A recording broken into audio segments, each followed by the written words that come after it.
Rekaman satu unit pasukan khusus pasukan lintas udara Rusia menyerbu posisi militan Ukraina ramai beredar di media sosial Telegram pada Rabu 22 Maret 2023. Salah satu pejuang regu penyerangan pasukan terjun payung Rusia berhasil mengabadikan momen perebutan benteng pertahanan Ukraina. Setelah menekan perlawanan musuh dengan tembakan terarah dari senjata kecil, senapan mesin berat, dan peluncur granat, pasukan terjun payung merebut posisi musuh dan menghancurkan kendaraan lapis baja seperti yang terlihat dalam rekaman. Tembakan demi tembakan terus diarahkan ke pasukan Zelensky tanpa jeda. Hingga video ini beredar, beragam komentar dituliskan warganet.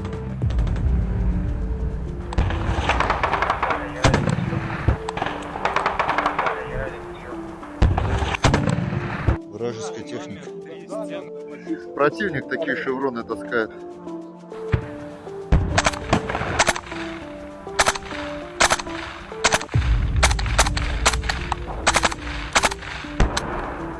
Красный!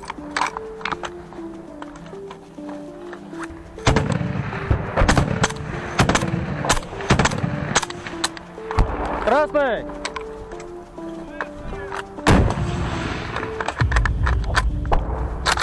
Готов!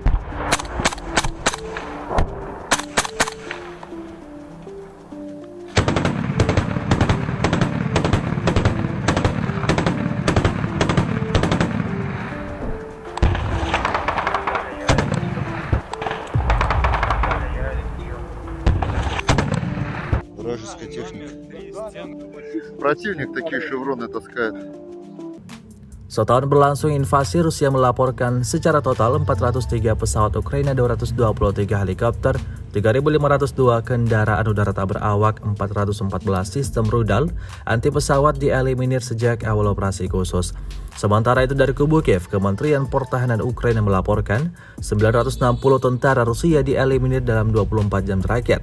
Total 166.570 prajurit Federasi Rusia meninggal sejak awal konflik hingga hari ke-391.